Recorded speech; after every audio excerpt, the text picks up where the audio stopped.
Donc, il est temps que les Togolais sortent de cette grève idiote, je m'excuse d'utiliser ce terme-là, c'est une grève idiote contre nous-mêmes, parce que nous sabotons nos propres intérêts en disant que nous n'allons plus rien faire. Voyez, c'est là la faute grave, la faute historique, la faute contre nous-mêmes, la faute contre soi que les Togolais sont en train de faire, sont en train de commettre.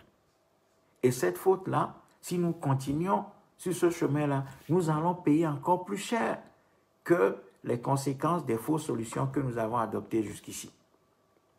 Voyez, c'est là que l'histoire est intéressante, parce que l'histoire apprend aux peuples qui sont dominés à assumer leurs responsabilités. Il ne s'agit pas d'attendre qu'un parti politique fasse le travail à notre place. Il faut qu'il y ait absolument des citoyens qui se constituent. Et c'est le cas du Moltra. Ça fait des années que nous avons posé un cadre. Nous avons élaboré une stratégie. Nous avons fait une analyse claire, historique de la situation de notre pays et de notre continent. Mais les gens ne nous écoutent pas. Les gens ne nous suivent pas. Les gens préfèrent le spectacle. Les gens préfèrent des comédiens, des gens qui les excitent, qui les amusent et qui leur font rire. La situation est grave. Nous n'avons pas besoin de théâtre. Nous n'avons pas besoin d'agitation. Nous avons besoin de travail méthodique, organisé, patient. Nous avons besoin d'un travail patient. Nous avons besoin de poser les pierres les unes sur les autres de manière disciplinée, méthodique. C'est ça la solution que l'histoire a indiquée aux peuples qui sont dominés. Donc, chers amis, chères sœurs et frères, Togolaises, Togolais, Africaines et Africains, notre devoir, nous sommes dans une époque où notre devoir consiste à analyser la situation de manière calme, de manière déterminée, mesurer les rapports de force, maîtriser les instruments que les régimes en place que nous avons en Afrique utilisent contre nous pour nous défaire, pour nous imposer la défaite. Et quels sont les moments que ces régimes instaurent pour nous infliger la défaite. Il faut analyser tout ça et à partir de là, construire patiemment la solution. Quand nous parlons de l'organisation, nous ne sommes pas en train de dire qu'il faut laisser le régime faire ce qu'il veut. Ça veut dire quoi? Ça veut dire simplement que nous avons décidé d'avoir notre calendrier à nous. Le régime, on le laisse d'abord un moment, on lui laisse le temps de faire ce qu'il veut. Pendant ce temps, nous travaillons sur nous-mêmes. Nous travaillons sur nos faiblesses. Nous travaillons sur nos faiblesses. Et c'est ce travail-là qui va nous faire gagner du temps. Parce que c'est l'organisation qui nous fait gagner du temps. L'organisation ne nous fait pas perdre du temps. L'organisation nous fait plutôt gagner du temps. Parce que c'est l'organisation qui va décider de l'issue de la bataille. Donc, chers amis, soyons calmes, soyons résolus, soyons déterminés, soyons disciplinés. La victoire est à nous de toutes les manières parce que l'histoire nous a déjà donné cette victoire. Mais nous devons assurer les conditions de cette victoire-là. Parce que un peuple ne peut jamais être vaincu définitivement par une minorité tyrannique qui a décidé de lui imposer la loi des armes. Et je le redis, je défie quiconque de nous prouver dans l'histoire qu'un peuple a été définitivement défait. Sauf les peuples qui ont décidé de ne pas mener la bataille de leur libération.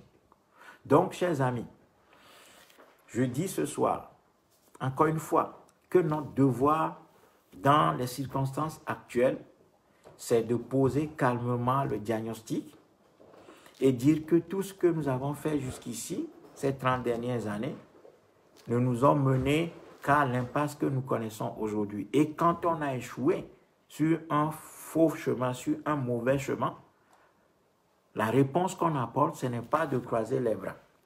La réponse, c'est plutôt de tirer les enseignements de ces échecs-là en disant, est-ce que tout ce que nous avons fait était adapté aux problèmes que nous avons? Si la réponse est non, alors il faut trouver la vraie solution. Et la vraie solution que l'histoire indique aux peuples dominés, c'est leur organisation pour convertir les faiblesses que ces peuples ont en une force. C'est-à-dire que nous devons renforcer nos capacités révolutionnaires. Et ces capacités révolutionnaires existent au sein de chaque peuple. Mais il arrive que par des circonstances de l'histoire de diverses natures, ces capacités-là sont endormies, sont écrasées, sont évanouies à un moment donné de l'histoire. Et nous sommes en train de traverser cette phase-là actuellement. Il faut analyser la phase historique que nous traversons aujourd'hui. C'est la phase où, par le concours des circonstances, des événements, notre capacité collective d'action est endormie. C'est ça que nous devons réveiller.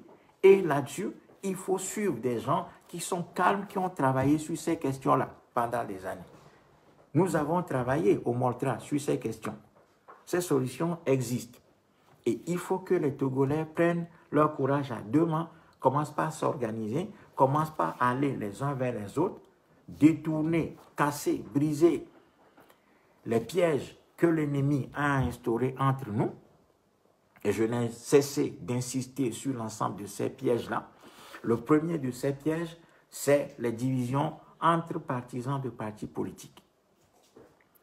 Parce que moi, je serai ANC, toi, tu serais DMK, l'autre serait du CAR, l'autre serait du PNP. Donc, on ne va pas s'entendre. Nous sommes d'obédience et de religions différentes. Il faut sortir de ça. Il faut sortir de ça. Ça, c'est le premier piège mortel qui nous empêche de nous réunir dans un véritable mouvement de libération nationale. La question des partis politiques, le piège des partis politiques, c'est un piège mortel pour nous. Si nous restons là-dedans, nous sommes à jamais perdus. Donc, il faut sortir de ça, retrouver notre destin, le chemin de notre destin. C'est notre unité, c'est notre capacité à vivre ensemble, au-delà de ces considérations politiques. Et vivre ensemble dans les conditions d'une tyrannie, c'est être capable de se réunir pour briser les chaînes que ce système nous a mis. Voyez, c'est ça notre travail. Donc, laissons toutes les questions politiques de côté. Laissons les questions de partis politiques de côté. Parce que même les partis qui se sont présentés comme modernes, comme moins radicaux, que ce soit les partis radicaux ou que ce soit des partis moins radicaux, le système ne donnera jamais le pouvoir à qui que ce soit. Nous avons essayé des candidats qui se sont présentés comme des radicaux. Ça, le régime n'a rien cédé. Nous avons présenté des candidats qui seraient même issus de leur rang hier, pour soi-disant, entre guillemets, leur donner des garanties, comme quoi ils auraient la protection, mais ils n'ont rien cédé. Donc, tout ça, c'est faux. Ce n'est pas une question de parti politique. Donc, les Togolais doivent sortir de ce premier piège. Ce premier piège est mortel pour nous. Le deuxième piège, c'est le piège du Nord et du Sud. La question qui se pose à nous, ce n'est pas une question du Nord ou du Sud.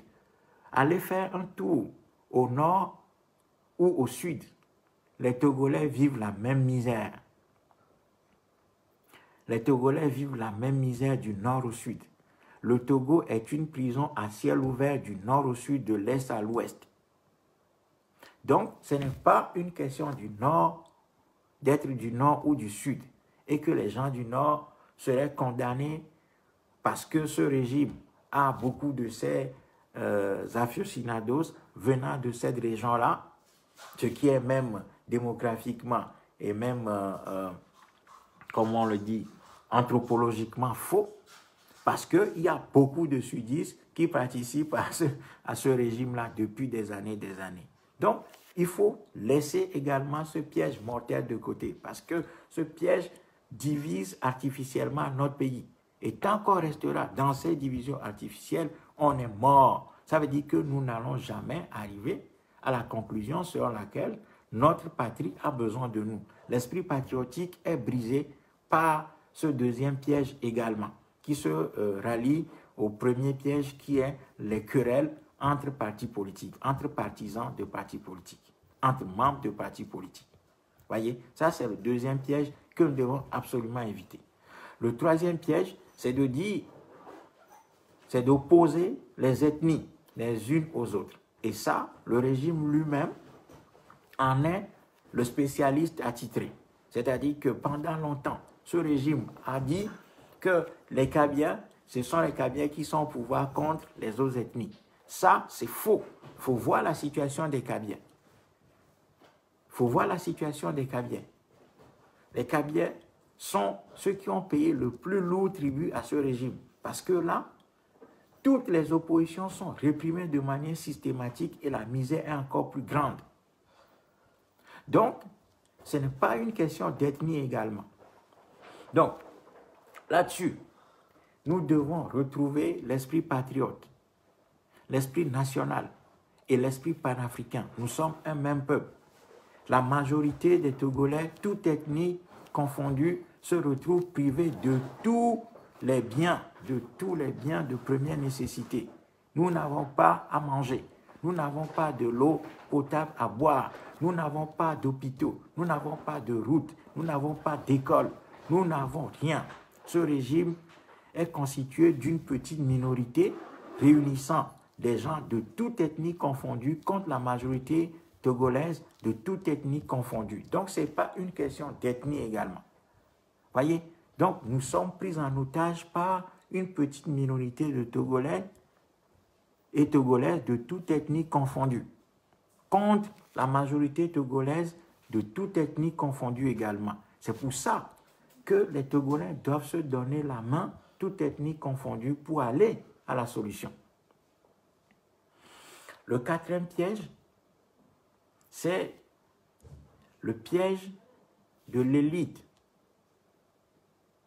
En tout cas, de ceux qui ont été à l'école et de ceux qui n'ont pas été à l'école coloniale. Donc, il y a également là-dessus des divisions. Il y a le piège de la religion. Le piège de la religion. Ceux qui se disent chrétiens et ceux qui se disent animistes ou bien athées. Ensuite, il y a les religions importées et les religions locales. Ensuite, il y a les musulmans et les chrétiens. Donc, on est opposés à tous les niveaux. Nous devons éviter tous ces pièges-là. Parce que ces pièges nous empêchent de construire un véritable mouvement national de libération. Et c'est vers ça que nous devons tendre. En délaissant tous ces pièges-là, en dribblant tous ces pièges. Donc, chers amis, pour le moment, ce que nous devons faire, c'est que partout, à l'intérieur du pays, l'urgence d'aujourd'hui, c'est que partout, les Togolais commencent par briser tous ces pièges-là, par détruire tous ces murs en béton que ce régime et ses partisans et une partie de ses opposants qu'il a institutionnalisés, qu'il a créés, qu'il a officialisés, qu'il nourrit, ont monté entre nous depuis des décennies. Voyez, c'est ça notre devoir. Et dès que nous allons briser, détruire et déjouer tous ces pièges-là, nous allons pouvoir voir clair, nous donner la main et aller vers la libération de notre pays par un véritable mouvement national qui sera suffisamment puissant que le Moltra a appelé et continue d'appeler un tsunami populaire, c'est-à-dire une vague humaine suffisamment puissante que rien, aucune répression ne peut contenir.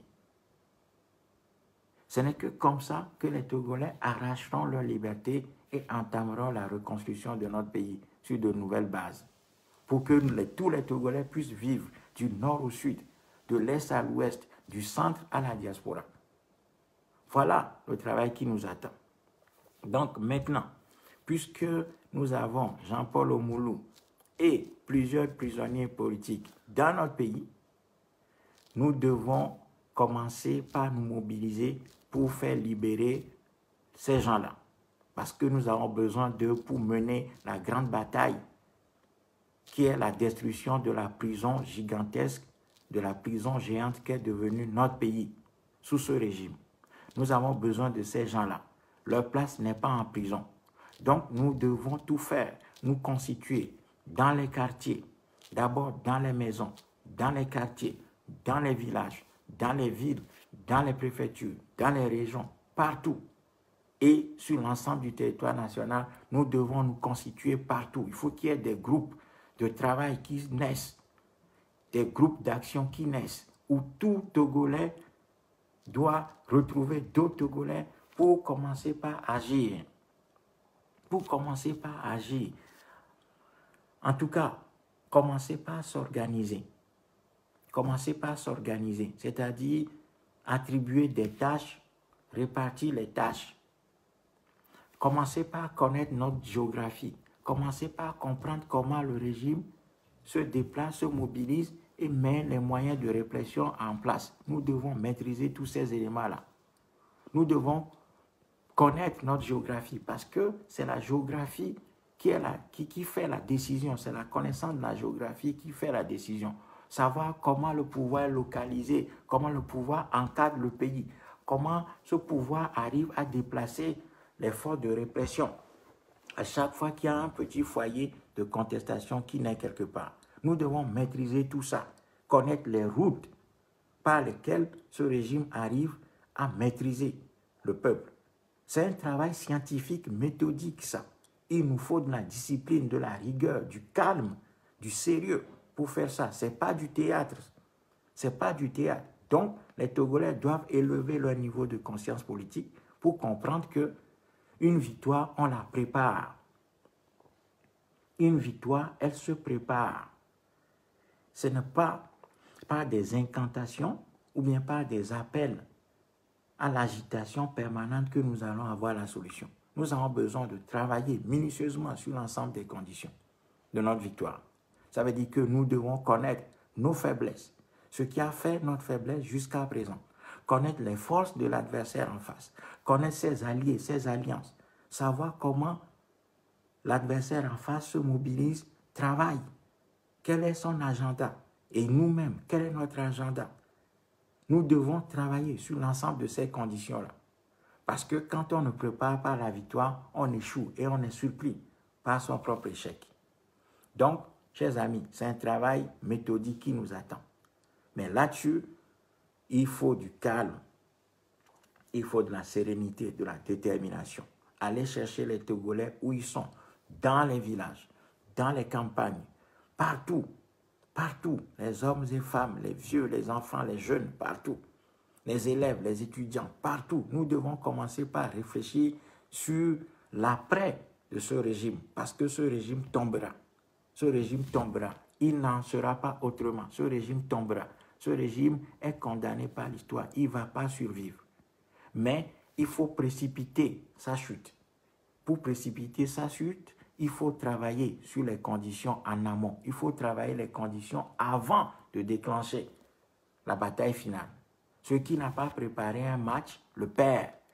Entre deux adversaires, entre deux camps, quand le Barcelone et Paris Saint-Germain jouent, c'est parce que, un moment, à la fin du match, il y a un vainqueur, parce que non seulement le vainqueur a beaucoup plus travaillé, mais aussi parce qu'en amont, cette équipe s'est donné les moyens en allant chercher les joueurs qu'il faut, les tacticiens qu'il faut, préparation physique, les conditions de préparation du match. Ils ont analysé, étudié l'adversaire, ils connaissent les schémas, ils ont suivi les autres matchs, les anciens matchs de l'équipe adverse, et ils ont suffisamment travaillé. Donc, c'est ce travail-là que nous devons faire. Il ne s'agit pas de se précipiter, de lancer des appels pour des appels, jouer. Non, c'est un travail méthodique. Donc, ce travail-là, le Moltral l'a produit depuis des années. Nous attendons seulement le moment opportun pour déclencher ça. Pour cela, nous avons besoin des bases de la révolution populaire au Togo. C'est là-dessus que nous sommes attendus. C'est là le travail d'organisation, de structuration du peuple. Donc, partout, allez chercher des Togolais. Commençons par briser les fers, les murs que ce régime et ses amis ont érigé entre nous, aussi bien à l'intérieur que dans la diaspora.